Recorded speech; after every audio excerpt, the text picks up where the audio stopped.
She knocked like someone who already knew the door would open for her. It was mid-afternoon, sunlight angled through the blinds, slicing the room into stripes of warmth and shadow. I'd just come home from work, half out of my hoodie, when I heard the soft, deliberate rhythm of her knock. 3 beats. A pause. Then one more, quieter. "Hi," she said when I opened it. Her smile wasn't wide. More like something she used to wear easily, but hadn't in a while. "I brought cookies."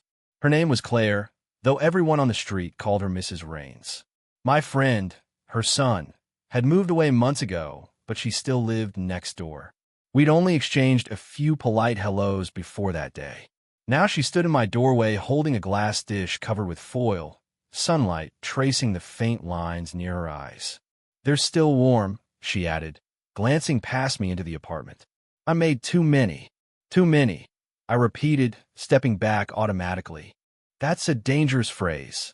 She laughed softly, low in her throat, and it made something tighten in my chest. She came inside. The air changed. Vanilla and cinnamon followed her in. Not just from the cookies, but something faintly floral, something that clung to the edge of her sleeve when she brushed past me.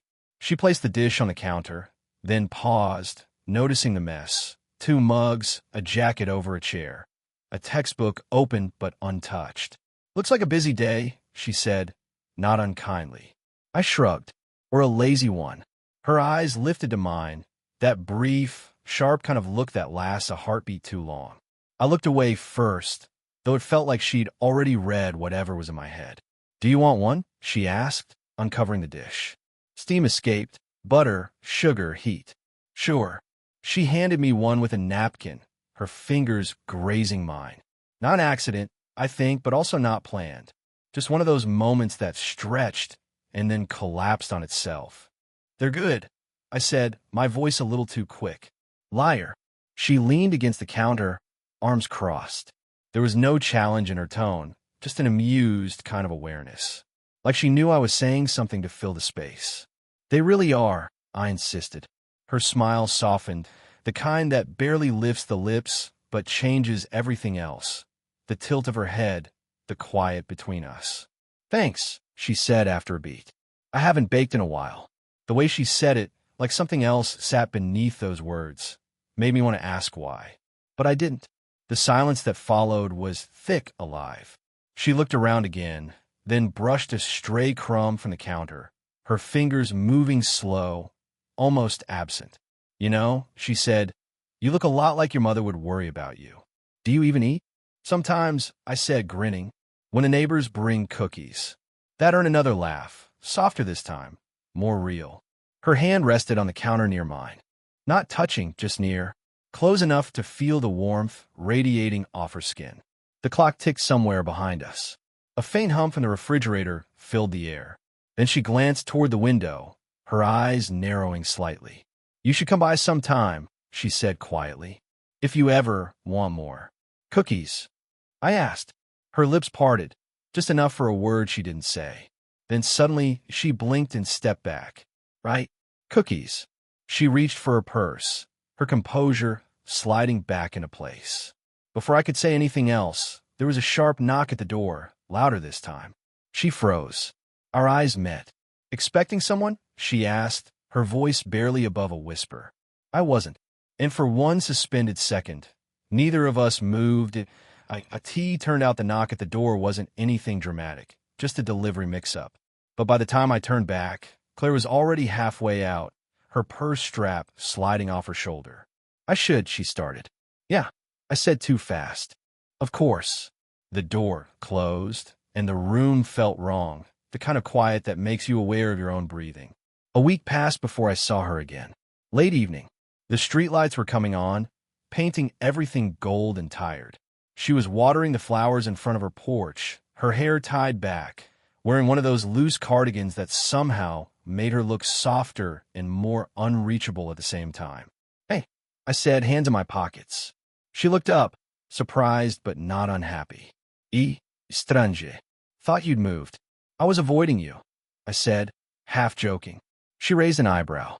"And why would you do that?" I didn't answer. Neither did she. The silence that settled between us wasn't the awkward kind anymore. more like a secret we were both pretending not to know we shared. She motioned toward the porch. You can help me carry these in, if you're not busy avoiding me. Inside, her house smelled faintly of lemon and old books. Not much had changed since her son used to live there. The same framed photos, the same faint hum of jazz from a radio in the kitchen. But now it felt different, warmer, or maybe I was just noticing more. I set the watering can down, and she handed me a towel. Her fingers brushed mine, a brief contact barely there, but it stayed. Thanks, she murmured. You always this polite? I asked, only when I'm trying not to say something I shouldn't. Her tone was light, but her eyes weren't. I sat at the counter while she poured us tea.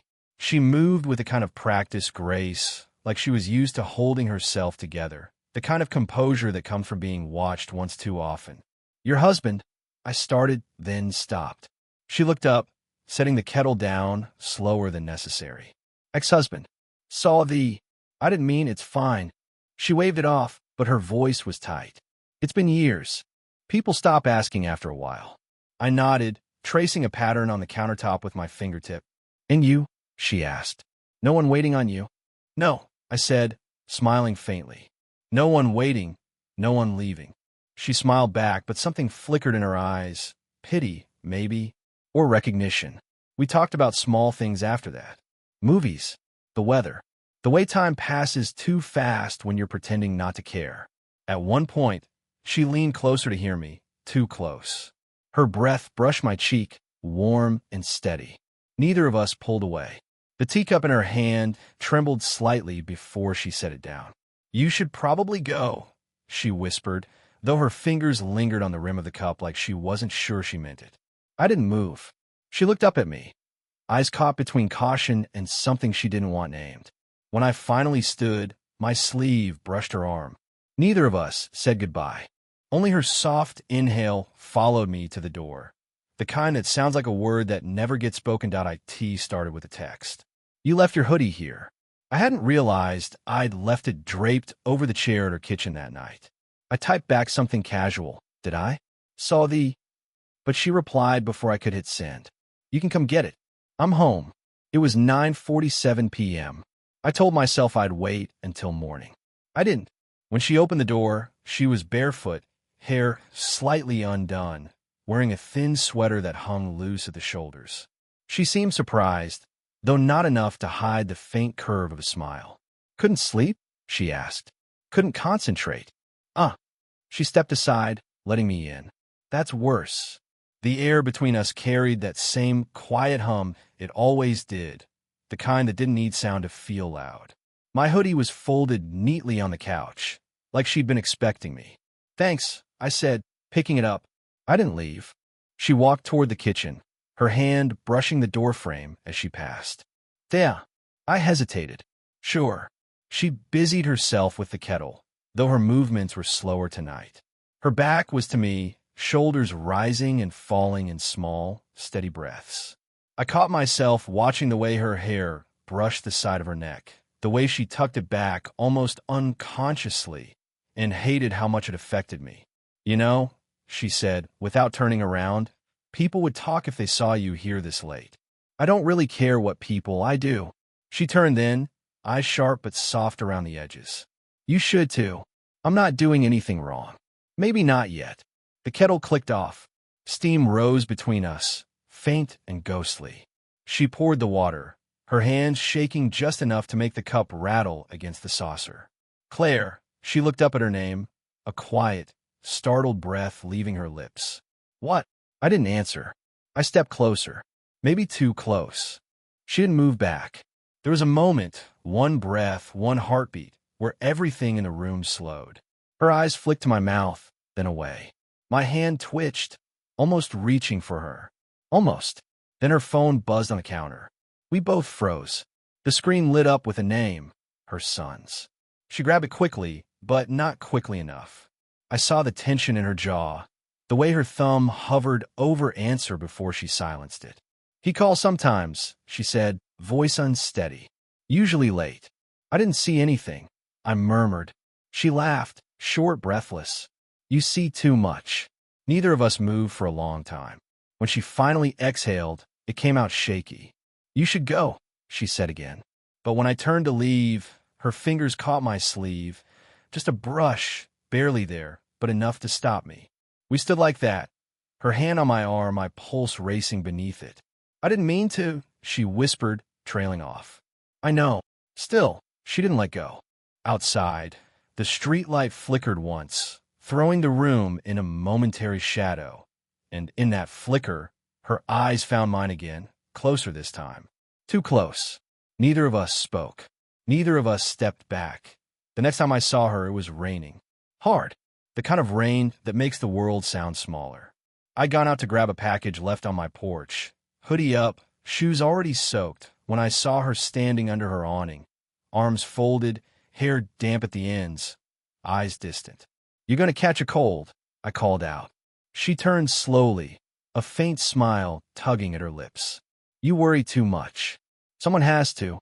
Lightning flashed somewhere far off, followed by a low, rumbling delay. I stepped closer under her awning, close enough to smell the faint mix of rain and her perfume, soft, clean, like something that used to mean home. Her sweater clung to her shoulders, darker where it had caught the rain. She noticed me looking, and something flickered in her expression. Not quite a smile, not quite denial. "You should come in," she said. "You're dripping everywhere." Inside, the lights were low, the air warm. She reached for a towel, handed it to me, then hesitated. "Your hair," she said, and before I could answer, her hand was already there, gentle, fingertips brushing through. My breath caught. I don't think she noticed at first. Or maybe she did. "You're shivering," she whispered. "I'm feeling it." She shook her head, the movement slow, deliberate. "No, you're not." Her hand stayed near my face, resting lightly on my jaw now. Her thumb grazed the corner of my mouth, a movement so small it shouldn't have meant anything. But it did. "Claire." She closed her eyes for half a second, like hearing her name hurt and comforted her all at once. "You shouldn't," she said softly. "You shouldn't say it like that." "Like what?" "Like you mean it." I swallowed hard, searching for something to say, anything that would break the air between us before it broke me. "I don't know how else to say it." She laughed quietly, shaky, almost breathless. "You're too young to mean things this way." "Maybe," I said, "but I do." She looked up at me then, really looked. Her hand was still on my face. I could feel her pulse through her fingertips, uneven, alive. "You don't understand," she said, voice barely audible. "If anyone found out, I don't care." "You should." "I can't." Her breath hitched. The space between us was gone. Just the sound of rain hitting the windows, the faint hum of something electric and impossible. She stepped closer until I could feel her heartbeat against my chest. Her hand slid from my jaw to my neck, her palm warm against my skin. "This is wrong," she whispered. "Then why aren't you stopping?" Her lips parted, so close I could taste her breath, the sweetness of tea and rain. Then, suddenly a sound, sharp and real. A phone buzzing on the counter again. Neither of us moved. Her voice trembled. "If I answer that, this never happened. And if you don't?" I asked, my hand finding hers. She didn't answer. The phone kept ringing. Then she reached for it, stopped halfway, and turned back to me instead. Her voice was barely a breath. "Tell me to stop." The phone stopped ringing.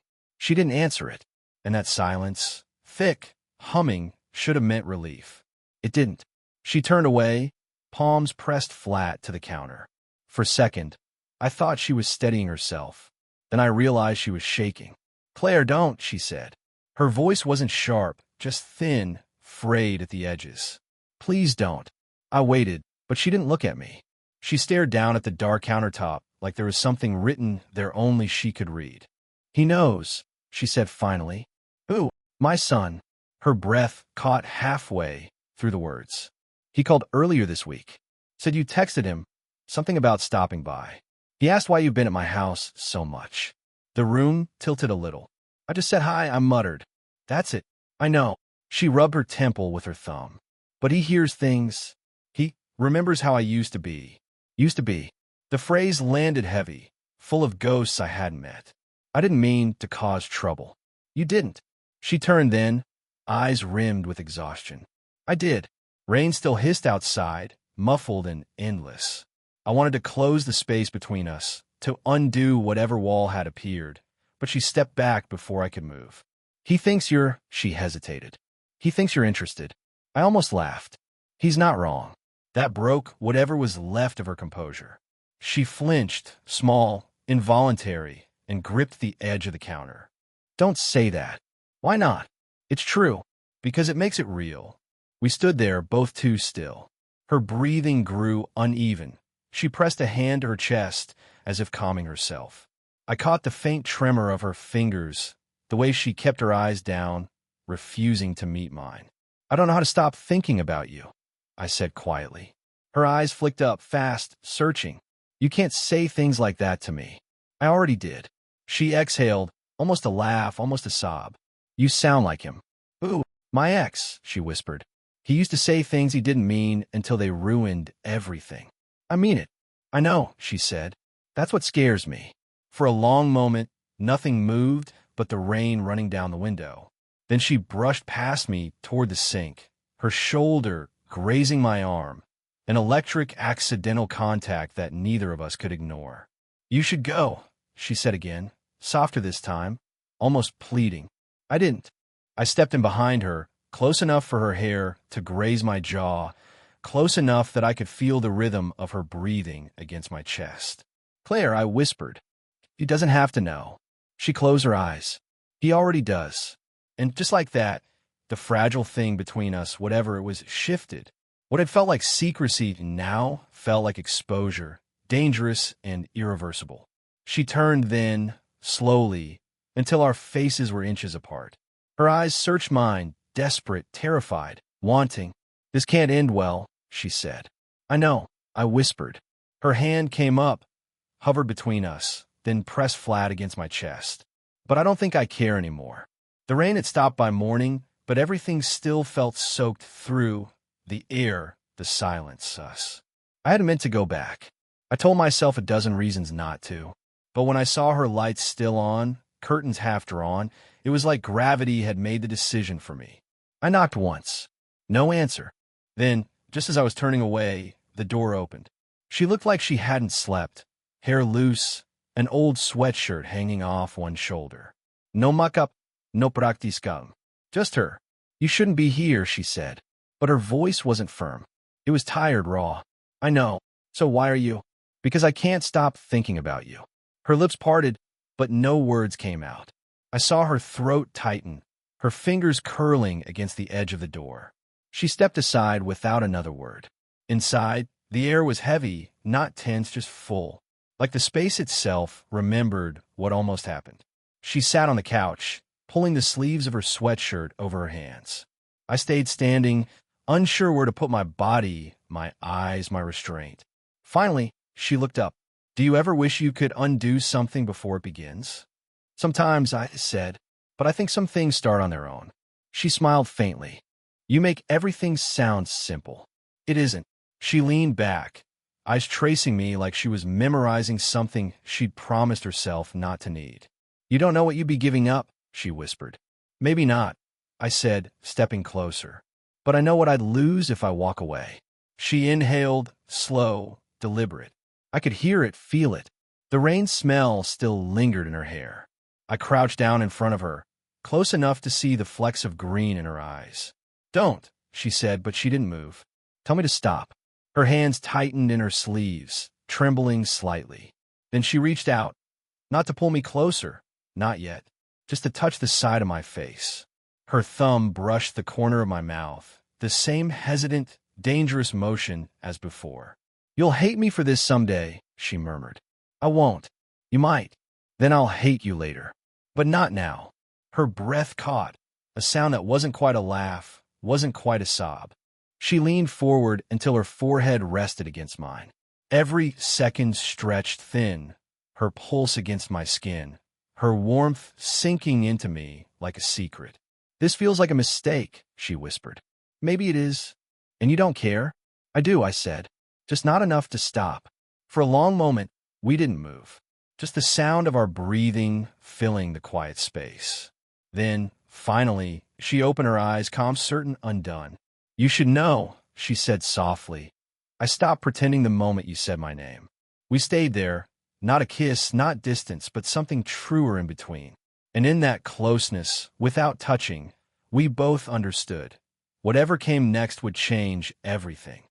Morning light filtered through her curtains, soft and forgiving.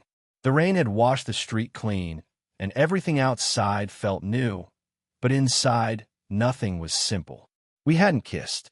We hadn't crossed that last invisible line. But something had shifted all the same. She sat beside me on the couch, her knees drawn up, a mug of coffee cradled in both hands. The sleeves of her sweatshirt still swallowed her fingers, and her hair fell forward, a little tangled, real in a way I'd never seen before. Neither of us spoke for a while. The silence wasn't tense now, just honest. I didn't sleep, she said finally. I figured. She looked over at me, eyes tired but open. I kept thinking about how this started.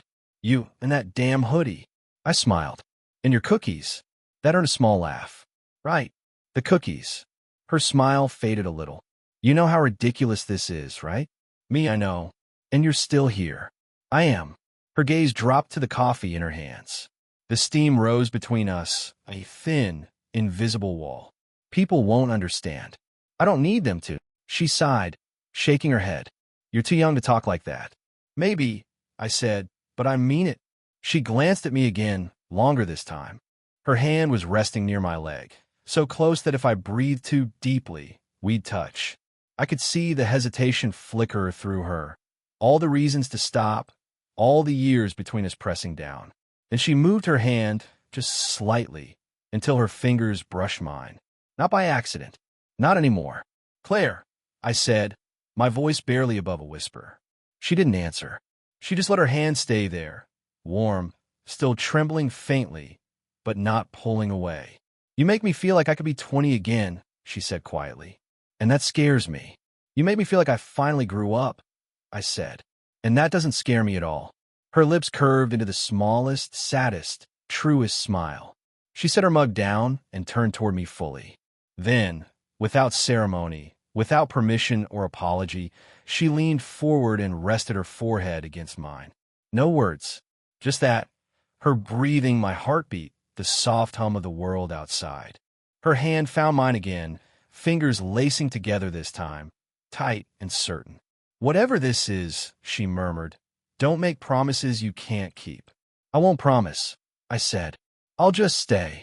She closed her eyes, exhaling slow, like she'd been holding that breath for years. We stayed there, two people who didn't fit, but somehow made sense anyway. No ruse, no explanations, just warmth and quiet, and the feeling that maybe the world would forgive us eventually. Outside, the sun broke through the last gray cloud. Her thumb traced the back of my hand once, slow and steady. Stay for breakfast? She asked. Yeah, I said. If you're making cookies. She laughed, really laughed this time, and leaned against my shoulder. The air was calm again, but nothing was the same. Did you enjoy the story? What kind of stories would you like to hear next?